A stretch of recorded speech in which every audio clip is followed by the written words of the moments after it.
डर तब गहरा होता है जब सवालों के जवाब कानून नहीं खामोशी देती है। दस्तावेजों समेत पहचान भी खतरे में महसूस होने लगती है। गली गली में ये चिंता है कि नागरिक होना क्या अब साबित करना पड़ेगा। विरोध की आवाजें दबती नहीं, बढ़ती हैं जब अधिकारों पर आघात होता है। सीएए एनआरसी का मुद्दा सिर्फ कानून नहीं, लाखों दिलों का धड़कता डर है। नमस्कार, मैं हूं दीक्षा और आप देखना शुरू कर चुके हैं 4PM गुजरात। दोस्तों, गुजरात की रातें हमेशा शांत दिखाई देती हैं, लेकिन इन दिनों इस खामोशी के पीछे एक ऐसी बेचैनी छिपी है जिसे शब्दों में पकड़ना आसान नहीं है। ये बेचैनी सीएए एनआरसी के नाम पर फैल रही उस चिंता की है जिसने शहरों, कस्बों और बस्तियों को एक अनदेखे डर से घेर लिया है। ये डर किसी एक घर का नहीं, किसी एक मोहल्ले का नहीं, बल्कि उन लाखों दिलों का है जो अपने ही देश में अपनी पहचान समेत अपने भविष्य को सवालों में घिरा हुआ महसूस कर रहे हैं। अखबारों में जब पहली बार सीएए की खबरें आई थी, तब बहुतों को लगा था कि शायद ये उनसे संबंधित नहीं है, पर कुछ महीनों में हालात ऐसे बने कि एक साधारण सा सरकारी कानून गुजरात की माइनॉरिटी समुदायों की रोजमर्रा की जिंदगी पर छाया की तरह मंडराने लगा। लोगों ने दस्तावेजों वाली अलमारियां खोलकर पुराने कागज ढूंढने शुरू किए। किसी ने अपनी दादी की उम्र पूछी, किसी ने अपने पिता का गांव याद करने की कोशिश की और किसी ने अपने परिवार की पिछली पीढ़ियों के रिकॉर्ड ढूंढने के लिए तहसील के चक्कर लगाना शुरू किया। इस प्रक्रिया के बीच जो सबसे बड़ा सवाल बार बार सामने आया वो ये था कि क्या अब इस देश में नागरिकता साबित करना दस्तावेजों के बोझ समेत एक नया संघर्ष बन जाएगा।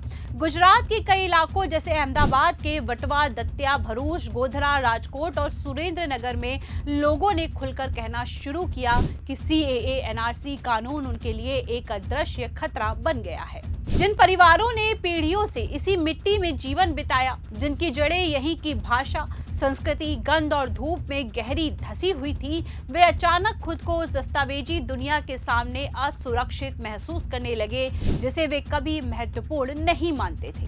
किसी ने अपनी बीमार मां का जन्म वर्ष याद करने की कोशिश की, किसी ने अपने घर के पुराने दस्तावेज ढूंढे और किसी ने स्कूल के रजिस्टर में अपनी जानकारी तलाशने की कोशिश शुरू की।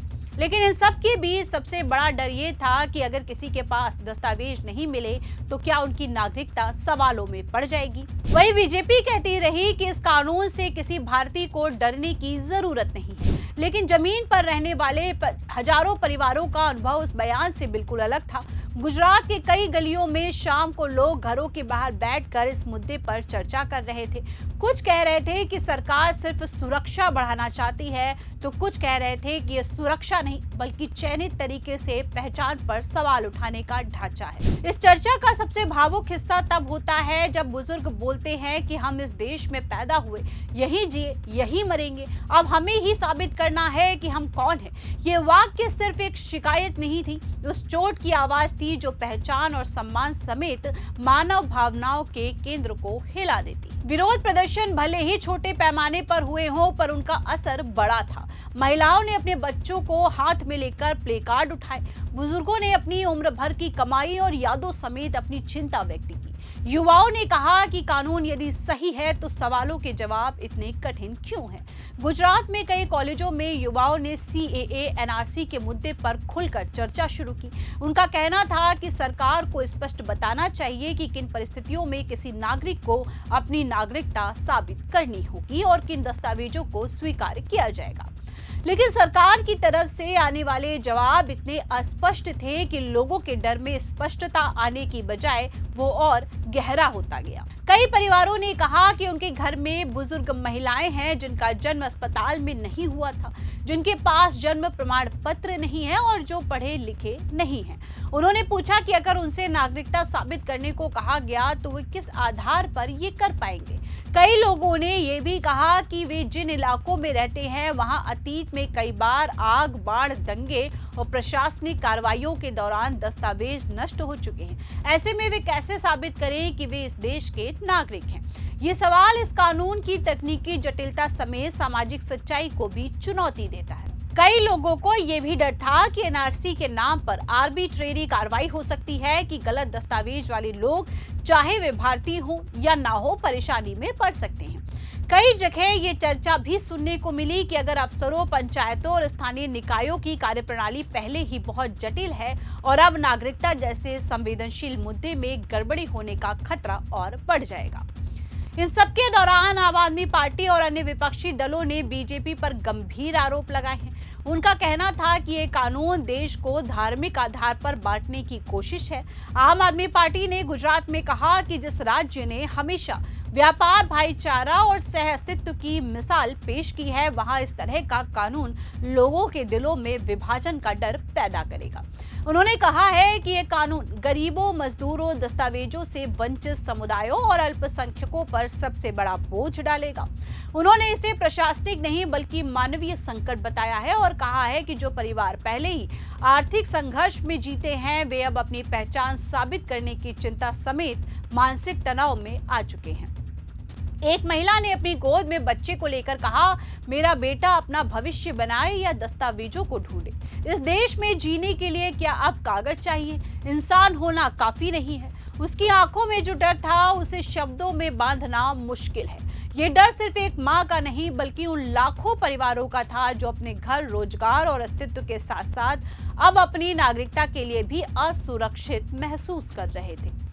एक बुजुर्ग ने कहा, मैंने अपनी पूरी जिंदगी इस राज्य को दी है, यहीं की मिट्टी खाई है, इसी की धूप छांव में जिया हूँ। क्या अब मुझसे पूछा जाएगा कि तुम कौन हो? अगर मेरे पास कागज नहीं है तो क्या मैं अपने ही देश में अजनबी बन जाऊंगा? उनके शब्दों में वर्षों की मेहनत, संघर्ष और वफादारी समेत गहरी चोट महसूस होती थी। इस पूरे मुद्दे ने गुजरात की राजनीति में एक नई बहस को जन्म दिया है। बीजेपी का कहना था कि ये कानून देश की सुरक्षा के लिए है और विपक्ष सिर्फ डर फैलाता है। लेकिन जमीन पर मौजूद लोग कहते थे कि अगर कानून सुरक्षित है तो सरकार उसकी प्रक्रिया स्पष्ट क्यों नहीं करती? क्यों ये नहीं बताया जाता कि किन लोगों पर इसका असर होगा और किन पर नहीं होगा? और क्यों सरकार विरोध की आवाजों को समझने के बजाय उन्हें नजरअंदाज करती है? वहीं सीएए, एनआरसी पर उठ रहे सवालों ने गुजरात के राजनीतिक वातावरण को भी प्रभावित किया है। जहां एक तरफ सरकार इसे राष्ट्रहित में जरूरी बता रही है, वहीं दूसरी तरफ कई समुदायों ने इसे अन्याय, असुरक्षा और असमानता का प्रतीक माना है। लोगों ने कहा है कि जिस देश में हर नागरिक को समान अधिकार मिला है, वहां किसी कानून का डर किसी समुदाय तक सीमित क्यों है? ये डर क्यों सिर्फ माइनॉरिटी मोहल्ले में ही दिखाई पड़ता है? क्या समानता का सिद्धांत अब दस्तावेजों पर निर्भर करेगा? इस मामले ने गुजरात के युवाओं को भी प्रभावित किया है। कॉलेजों में होने वाली चर्चाएं केवल कानून तक सीमित नहीं थी, बल्कि उन्होंने नागरिक अधिकारों, संविधान, न्याय और मानवीय गरिमा पर सवाल उठाए हैं। युवाओं का कहना था कि नागरिकता किसी कागज में नहीं बल्कि व्यक्ति के अस्तित्व, उसकी मेहनत और उसके योगदान में बसती है। उन्होंने कहा है कि अगर किसी देश में अपने ही लोगों को अपनी पहचान साबित करनी पड़े तो ये लोकतंत्र की नींव समेत भविष्य की स्थिरता पर सवाल है। छोटे छोटे विरोध प्रदर्शनों ने ये दिखाया कि डर सिर्फ एक भावना नहीं बल्कि एक वास्तविकता है। एक ऐसे परिवार की कल्पना करना जो रोज कमाता है, रोज खाता है और जिसके पास पुराने कागज जुटाने या नए बनवाने की क्षमता नहीं है।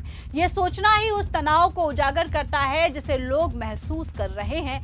कई स्थानों पर लोगों ने एनआरसी के नाम पर पूछताछ, सत्यापन और दस्तावेजों की मांग को लेकर चिंता भी जताई है। वहीं सीएए, एनआरसी का मुद्दा गुजरात में बीजेपी की नीतियों पर सबसे बड़ा सवाल बनकर उभरा है। आम आदमी पार्टी समेत विपक्ष कहता है कि ये कानून समाज को बांटता है, डर पैदा करता है और कमजोर तबके पर नागरिकता का बोझ डालता है। वहीं सरकारी पक्ष इसे सुरक्षा और सुधार की दिशा बताता है। लेकिन जनता के मन में जो प्रश्न है वो किसी राजनीतिक बहस से बड़ा है। फर्क ये है कि राजनीतिक बहस चुनाव तक रहती है, लेकिन नागरिकता का डर वो इंसान की आत्मा समेत उसके पूरे अस्तित्व को प्रभावित करता है। दोस्तों, फिलहाल के लिए इस खबर में इतना ही। ऐसी ही तमाम बड़ी राजनीतिक अपडेट जानने के लिए आपको लगातार बने रहना होगा 4 PM गुजरात के साथ। चैनल को ज्यादा से ज्यादा लाइक करिए, शेयर करिए और सब्सक्राइब करिए। आप सब हमारे साथ जुड़ते हैं, उसके लिए आप सभी का तहे दिल से धन्यवाद। नमस्कार।